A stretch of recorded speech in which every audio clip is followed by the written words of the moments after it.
So, your uncle and I decided to go look for him ourselves. I'm not sure, but if she's the mage who cursed you, she probably knows how to undo it. I'm sure. The woman with the huge scorpion tattoo on her face. He must have cursed me. As he listened to Roderick's explanation, a memory suddenly crossed his mind and he raised his voice involuntarily. The person his father described was exactly the same as the one who had undone the curse. How do you know? You said you didn't remember before. And at her words, Roderick asked with a puzzled expression. If Byron had placed the curse on Isla immediately after kidnapping her, she would only be 2 years old. Isn't it strange that he remembers what happened then? Of course, what Isla remembered was not what happened when she was 2 years old, but something from her past life.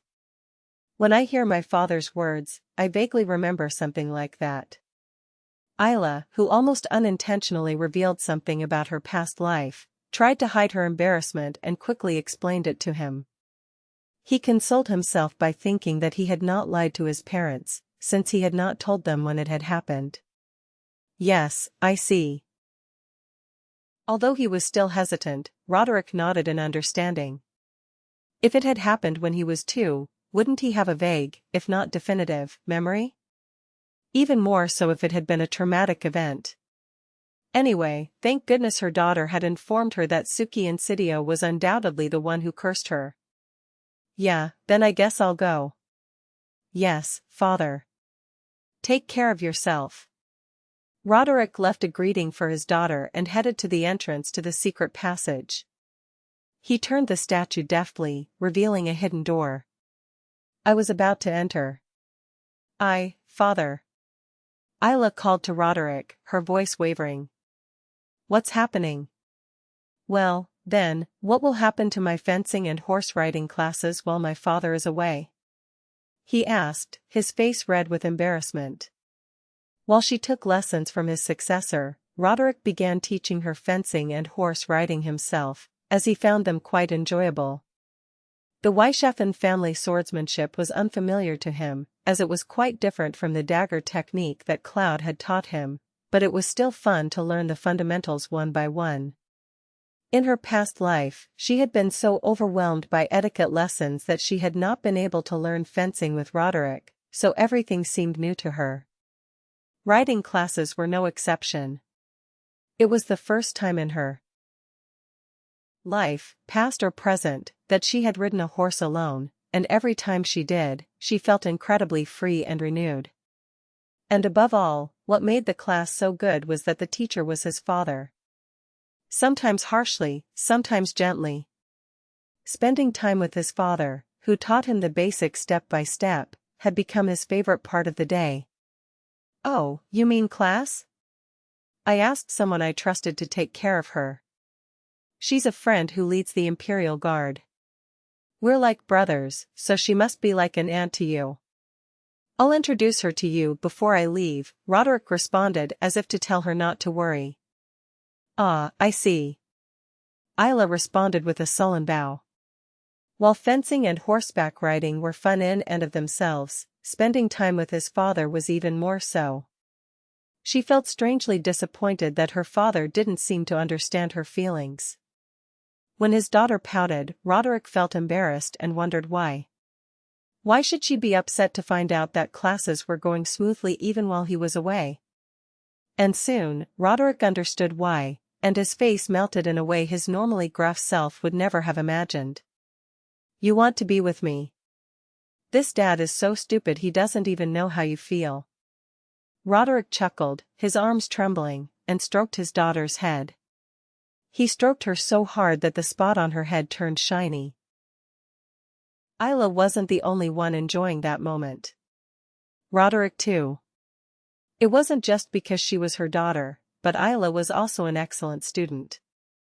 A diligent and enthusiastic student, she naturally looked beautiful, but what a surprise, she was also the daughter he had longed for. How could she not be happy spending time with her daughter, who she wouldn't mind putting her eye on, and doing the things she likes? I trust you, Isla. You will work hard even when I am gone. You will, right?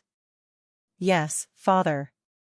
Every time she would pout, saying that they didn't understand her, Isla would immediately feel better when her father stroked her head with a warm hand, and she would smile slightly and nod.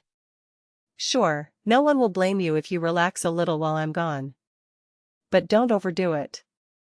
Just do what you can.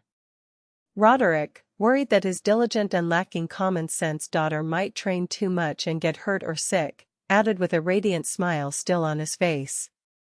Oh, seriously, you're acting like a spoiled brat like never before. I need to go show off to your mother. Roderick smiled and said goodbye, and this time he did go to the secret passage.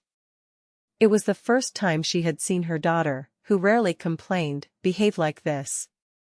It was a shame to keep it to himself.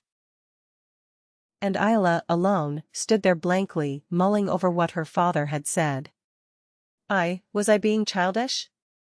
She never thought she would act like a spoiled child with her parents. She was always so busy worrying about what adults thought. If he added up the years he remembered from his past life, he was now 19. I thought I had already passed the age of childhood. But now that he thought about it, wasn't what he just did childish? Pout like you don't understand my feelings, even if I don't say them. His 19-year-old self seemed to scream in embarrassment, but actually, on the other hand, he also felt a little happy. It meant that he now had someone to listen to his complaints. Phew. As the forced march continued, Isidore, who had always studied at home, began to moan strangely. It was natural that he would get tired of constantly walking through the steep mountains. He had already visited 3 of the 6 candidates, and they had all been a waste of time. Are you very tired? Why don't you get some rest? We're almost there in town. Oh, no. We have to reach it as soon as possible. I heard the guy remembered the scorpion tattoo. Is it time to rest because I'm tired? Isidore, who seemed to fall asleep at any moment, shook his head and opened his eyes wide. Although he was worried that he was pushing too hard, Roderick was also in a hurry, so he quickened his horse's pace. And when they arrived at a town near their destination, the townspeople showed interest in them. It was not a place that nobles passed by often. Although he disguised himself to hide his identity, he could not hide that he was a noble due to his noble appearance and natural elegance. Where are you going, Your Excellency? I came here to try to hunt on that mountain. What's it like as a hunting ground? As Roderick dismissed the villagers, an embarrassed look crossed their faces. Do you mean the mountain opposite? You should not approach her at all. The way she waved her hand and tried to dissuade him seemed to indicate that something was up. Because? Well, there is a rumor going around that mountain that a terrible witch lives there. It is not uncommon for livestock to go missing and be found dead at the foot of the mountain. The bodies have turned black, as if they have been through something. Really? I have to be careful. Roderick, who had agreed with the villagers' words, exchanged a glance with Isidore. A charred corpse was a common sign of curses and black magic. Somehow, I sensed that this time I had come to the right place. Leaving the town, they pretended to be heading somewhere else and turned towards the mountain in front of the town. Halfway up the mountain, they found abandoned ancient ruins. They were sure to find the person they were looking for there. How far had they gone? A small, old building appeared before his eyes. The atmosphere was gloomy, as if dark clouds were hanging over the area. Then we will monitor the retreat, Your Excellency. Yes, please. As the knights accompanying him left to guard the back of the building, Roderick cautiously walked towards the entrance and drew his sword. At this moment, Isidore urgently grabbed him and stopped him. Stop. You can't go just like that. Why do you do that? It's a magic trap. Although Roderick couldn't see it, there were traps along the path towards the entrance. When Roderick looked puzzled, Isidore offered to show him, picking up a small stone and throwing it near the entrance. And when the stone hit the ground, a black flame erupted from the ground in an instant, threatening to burn the intruder. As expected, this is not an easy opponent. I think I can destroy it, but it will take me a long time to unravel all those details one by one. How about we try this? At Isidore's worried expression, Roderick calmly gathered his strength and drew his sword. As he swung it, a fierce wind blew and the black flames went out slightly. Isidore looked at Roderick with a slightly tired expression. He knew he was strong, but he never thought he could physically destroy such a well-made magic trap. And in an instant.